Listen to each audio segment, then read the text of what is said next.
Okay, good morning everybody, and Hazak Ubaru. Thank you for joining us on this beautiful Thursday morning as we are studying together Perashat Vayeshev. Okay?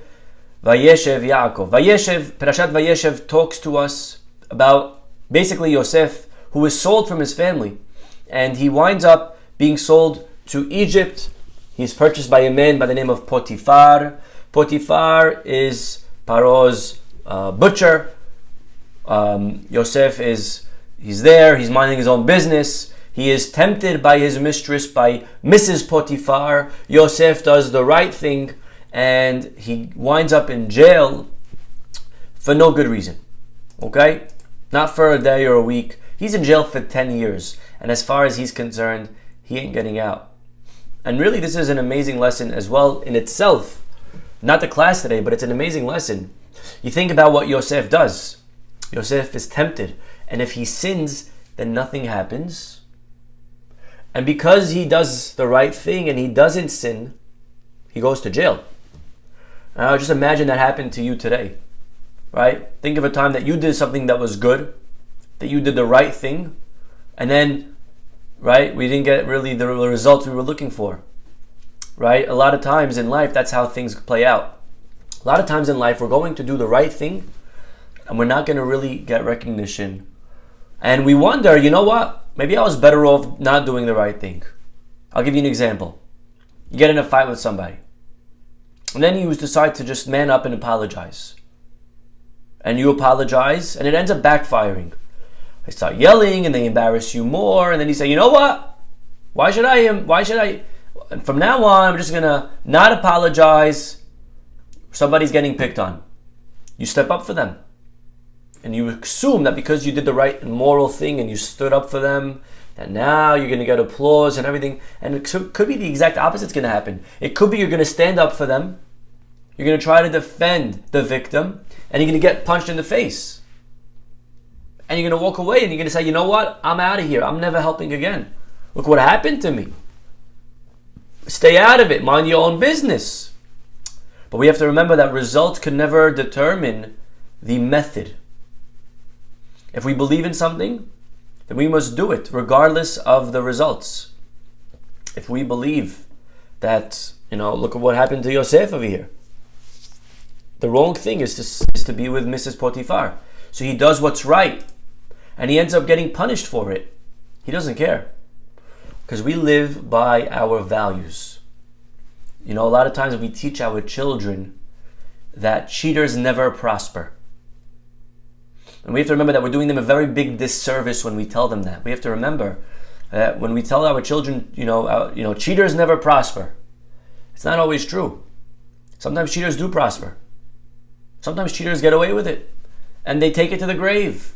And nothing happens. The reason we don't cheat is because we have values. And we believe in honesty. That's why we don't cheat. Not because of the results that it'll bring. Honesty is the best policy. And if it didn't pay, honesty pays. And what if honesty didn't pay? We shouldn't be honest then? So the reason we have our values, we have to remember, is not because of the results, but we do what we do because we believe that Hashem is watching. So regardless of what happens, I have to hold true to my values. Okay? We shouldn't let results indicate anything. Sometimes a person could be dating and they have certain values. And someone may come and say, listen, the reason you're not getting married is because you're not doing X, Y, and Z. And they'll point out a few things that are maybe against halakha. Maybe you should start dressing a certain way. Maybe you should start eating in certain restaurants. Maybe you should start acting a certain way or doing certain things on Shabbat, things that are against our values. And they say, look, all those people do those wrong things. And look, they're getting results. We have to remember that if we have values, we must follow them and we must stay true to them, regardless of what punishment or reward they will bring. It's a very interesting lesson. And look what happens, Yosef over here. He doesn't regret that he did the right thing. He's very happy. If it means I have to spend my life in jail, then so be it. Jews were willing to die for Hashem. So we should be willing to spend our lives in jail for Hashem. We should be willing to do everything for Hashem. We should be willing to give up everything for HaKadosh Baruch Hu, for our religion. Okay? Again, obviously, maybe there are exceptions. Every case is unique. Speak to your LOR, but overall, this is the rule of thumb. So Yosef's now in jail for 10 years. And all of a sudden, one day, and here's what we're going to focus on today, we have the episode of the butler and the baker. Okay? So if we could give a brief synopsis of this episode, we go as follows. The butler and the baker of Paro committed a crime. What was the crime? The Paro found a fly in the cup of wine that he handed him. The Paro found a pebble in the loaf of bread that he handed him. So Paro is furious at the butler and the baker. He throws him in jail. They meet Yosef in jail, and they have dreams. And Yosef says to them, tell me your dreams. Maybe I could interpret your dreams. The butler says, in my dream, I was squeezing grapes into the cup of Paro. And the baker says, in my dream, I was holding 3 loaves of baskets on top of my head. And Yosef tells the butler, in your dream, the interpretation is that you're going to live. And he tells the baker, unfortunately, you're going to not live. And of course, in time, it was Paro's birthday, in 3 days to be precise. It was Paro's birthday. Paro re-invites the butler. He's restored to his post, and the baker is executed. And eventually it sets up the scene that 2 years later, when Paro has a dream, and he doesn't know anyone that could interpret it properly, the butler says, oh, I remember there was this kid, Joey, in jail. Maybe we could get him. And sure enough, Yosef comes out of jail, and he interprets the dreams to Paro, and Yosef becomes the most successful Jew in history. Chazaku Baruch. That's on a simple level. If you were to give over the storyline of what happened, this is it. Okay, the butler, the baker, very nice, very simple. However, Rabbi Bernstein points out, if we look at the psukim in a closer way, we will realize that it's not so simple. And now let us read the psukim. Pasuk number 1. The pasuk says, let's open it up. Okay? Here we go. It's going to be chapter 40. And it was after these events. Pasuk 1. Hatu mashke melech Mitzrayim v'ha'ofeh la'adonehem melech Mitzrayim. Please listen well, and I urge you to open up a chumash and follow, and you'll really see something amazing. The pasuk says very clearly, who sinned? The mashke v'ha'ofeh, the butler and the baker. They sinned to their master, to the king of Egypt. To their masters, to the king of Egypt. Okay? So who sinned? The butler and the baker. Okay? Very simple. Now we go to the next pasuk. I'm not jumping psukim. Next pasuk, next words. Vayiktsov Paro. Paro gets angry. Al shnei, on his 2 sarisav. Paro gets angry on his 2 stewards. What does that mean, he gets angry on his 2 stewards? He gets angry not on the butler and the baker, but he gets angry al sar hamashkim ve'al sar ha'ofim, on the chief butler and the chief baker. And he puts them in jail. Vayiten otam b'mishmar sar hatabachim, the place that Yosef was in. Very interesting. So he doesn't just punish the butler and the baker. Who is he punishing really? He's punishing the chief butler. He's punishing the chief baker. It's very interesting. I don't know if you noticed that. Now you may say, okay, it's the same thing. It's not the same thing. Now let's go back for a second. Continue reading. And Pasuk 5, both of them had a dream. Hamashke ve'ha'ofeh, the butler and the baker. So now we went back to the dream of not the chief butler and the chief baker, but to the butler and the baker. And then the rest of the story from 7 till the end,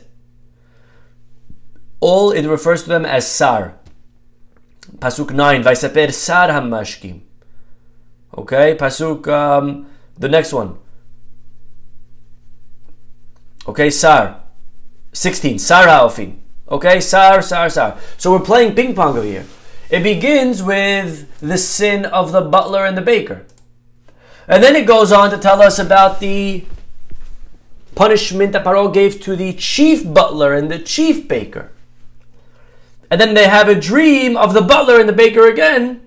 And then Yosef's talking to the chief butler and the chief baker. Does this bother you as well? Yes, is this bothering anyone else? So this is the question of the Malbim. The Malbim is one that notices the shift in reference. We keep going back one to the other. And says the Malbim something amazing. Says the Malbim really will help us explain the story in a completely different way. Okay? The story that you understood from when you were 5, I am now going to explain it to you in a completely different manner. Says the Malbim, we're not referring to the same people in 2 different ways. We're actually referring to 2 different people. You see, it all begins with the butler and the baker. Regular guys. There's a regular butler, a regular baker. And they mishandle the wine. They mishandle the bread. And exactly what happened, like we said, there was a pebble in the bread and there was a fly in the wine. Now Paro is very upset. But who does he punish? He doesn't take out his anger on the butler and the baker. He takes it on the overseers, the chief butler, the chief baker. You see, it's your job to make sure that everything goes well. And if the butler makes a mistake, then I punish the chief butler. When I hire security guards, and then there's a mistake over here, so I call the company, and I fight. My complaint is with the company that send me the security guards. Yeah, I don't complain with the guard themselves per se. If I hire a butler for a party and there's a mistake, I call the company. So Paro here gets angry not only at the butler and the baker. He gets angry mainly at the chief butler and the chief baker. And that's what the story that concerns us is. He throws them into the jail that Yosef was in. Now, what happened to the actual butler and the actual baker that committed the actual crime? We don't know. It could be that they also went into a jail, but a different jail. It could be that they were forgiven. It could be that they were fired. It could be they were killed. It's irrelevant what happened to them, because that doesn't pertain to us. That doesn't matter. What matters is the people that met Yosef. Who meets Yosef? The one who meets Yosef are the chief butlers and the chief bakers, because they were thrown. You see, there were different jails back then. There's a jail for regular people. There's a jail for important people. Yosef was in the jail of important people because, again, he was an important guy. He was Potiphar's right-hand man. And the chief butler and the chief baker meet Yosef in this jail. Right? So what happened to the regular butler is irrelevant. It doesn't matter to the story, for us at least. The main thing is what happens later on with the continuation of the chief, the head, the company. So those 2 guys get thrown into jail as well. And by the way, when this says the Malbim, we understand the first pasuk. Go back to the first pasuk, 40, number 1. It was after these events. The butler and the baker sinned. To who? To who did they sin? La'adonehem, to their masters. LeMelech Mitzrayim, and to the king of Egypt. So if you're very precise actually, and you read the pasuk carefully, it doesn't just say that they sinned to the king of Egypt. It says that they sinned to their masters. Because they also sinned, not just to Paro, but they also now messed it up for their chiefs, for their supervisors. They also now are in trouble because of what they did. Very, very interesting. Whatever it is, whatever ended up happening to the other butler and baker, right now the story continues. Pasuk 2, Vayiktzov Paro al shnei sarisav al sar hamashkim ve'al sar haofim. So Paro gets angry also at the chief cupbearer, at the chief baker. And now we come to the dreams. And the interpretation seems rather straightforward. No? I mean, if you look at the dream, Okay? I mean, is Yosef like so smart for interpreting the dreams this way? Let me tell you the dreams and tell me how you would interpret it. Okay, on the vine were 3 branches, and then it started blossoming into clusters, and they ripen into grapes. And kos paro beyadi, Paro's cup is in my hand, and I took the grapes, and I pressed them into Paro's cup, and placed the cup in Paro's hand. It's a very straightforward dream. Your dream is telling you that you're going to squeeze grapes into Paro's cup and put it back in his hand. We go back to the baker's dream, and we see a completely different type of dream. He says, in my dream there are 3 baskets, and they're supposed to go to Paro, but instead the birds start eating them. You understand? So it's not difficult really what he does over here. It's very simple. The butler sees in his dream that he's doing something to Paro's cup. The baker ends up not doing anything with Paro, and instead the birds come and eat the bread. So where is the genius in Paro in Yosef's interpretation? It's not difficult. If I was there, I think I would have said the same thing. Honestly, I honestly think so. If I was in jail and they told me these 2 dreams, it's, if you think about it, again, if you just look at it and you don't think, but if you think, one second, he's squeezing into Paro's cup. He's bread, but it's getting eaten by birds. It's a very simple conclusion. So to understand, why is Yosef's interpretation so genius? We must ask a simple question. And that is, which individual would more likely to have been restored to his former position?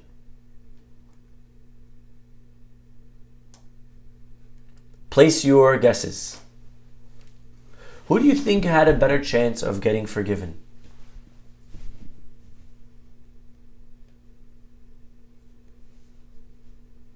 Okay, and your answer will really depend on one thing.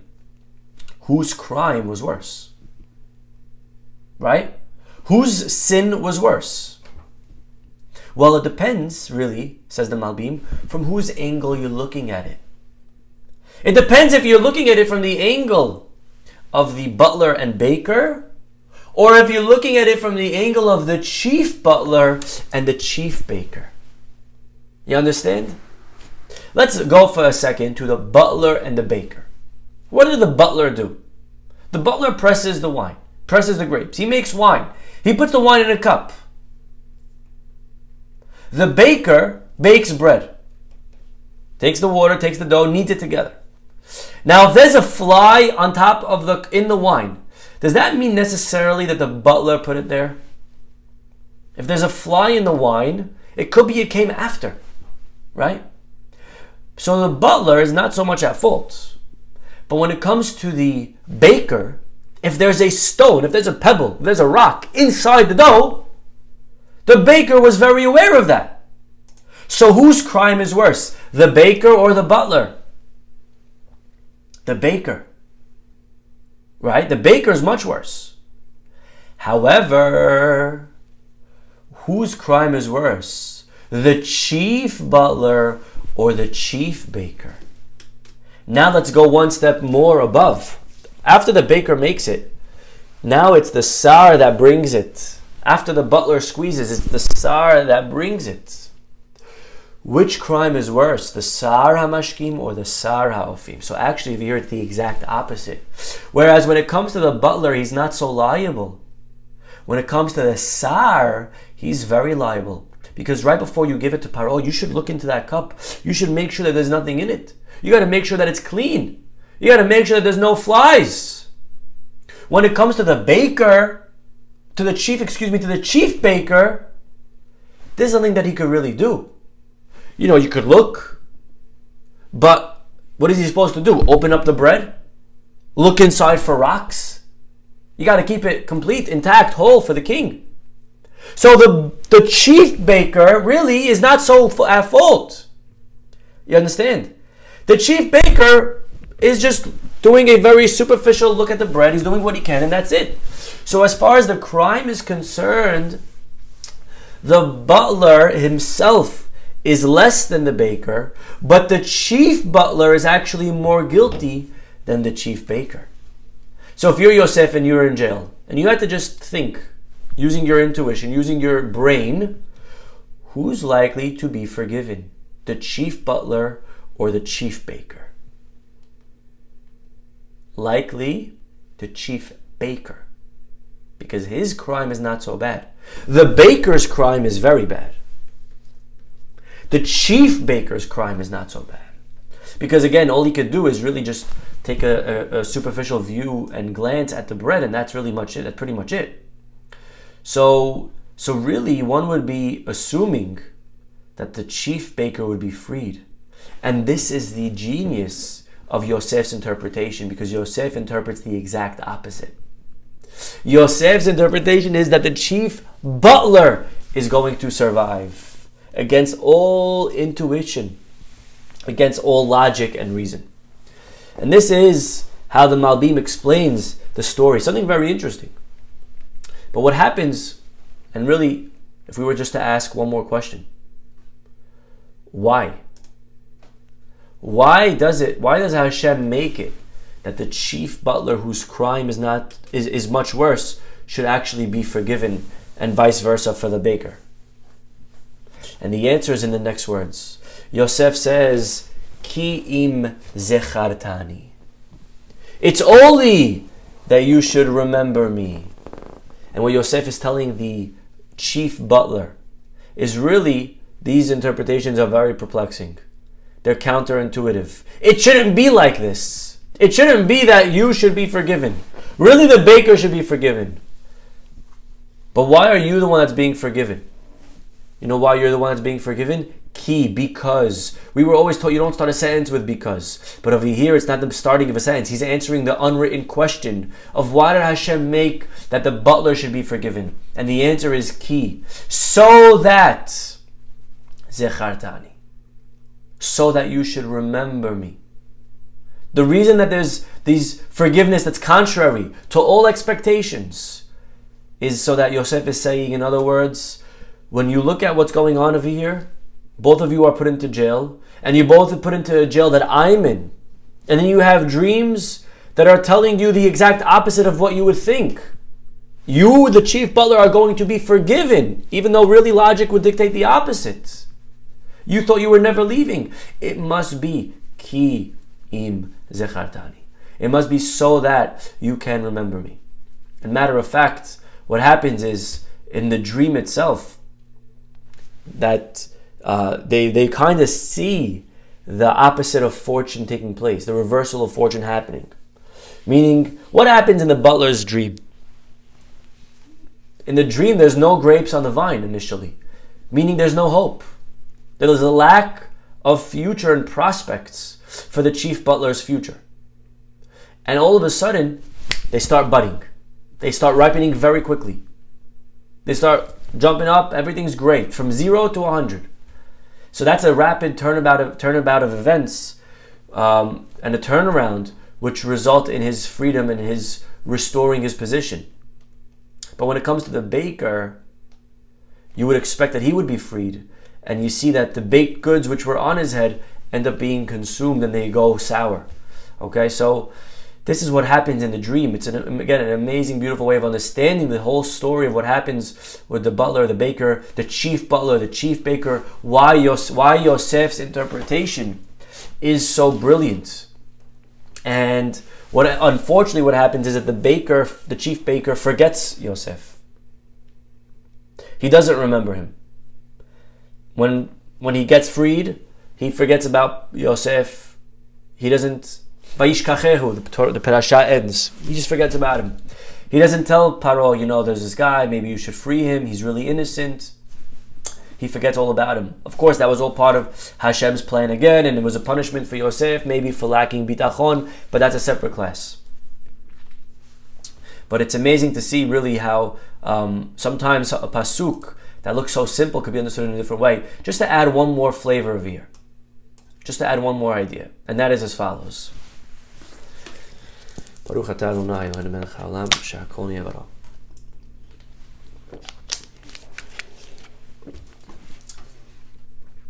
You look at the dreams, it's something beautiful, really like just an amazing musar. Take a look at the dream. The dream in the butler, what's he doing? The chief butler. He's squeezing grapes. In the dream of the baker, what's the baker doing?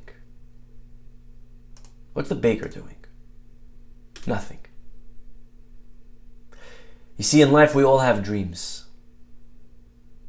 But if we want our dreams to come true, if we want our dreams to have meaning, if we want our dreams to manifest, if we want our dreams to take place, then we must be active. We must do something. The butler's dream comes true because in his dream, he's squeezing. He's active. The baker in his dream, he is passive. In life, we can't just be passive. We have dreams. We want to be rich. We want to lose weight. We want to get married. We want to have children. We want to be religious. Whatever our dreams are. But we must ask ourselves a very simple question. What are we doing about it? No, we can't just sit there and daydream that it's going to all work out. We have to do something. To just dream, but to be lazy. Hashem could decree on a person parnasah, but if the person is going to sit back, I guarantee you that parnasah is not going to come. A person must do their hishtadlut. A person must do their effort. It could be that God decreed for a person to get married. But if the person decides to just be lazy and sit there back, waiting for the girl to show up at the door, waiting for their Prince Charming to just come and swipe them off their feet, if we're not going to be proactive and take action and take steps and measures and do things, then our dreams are just going to remain dreams. So that I think is also a very powerful lesson. A very powerful lesson in sometimes in life. Again, Hashem is going to bless us, and we have amazing things that are waiting for us, but we have to be proactive. We must take certain steps. Okay, I think we'll stop over here, everybody. Wishing you all a wonderful day. We'll see you all tomorrow. Bye-bye.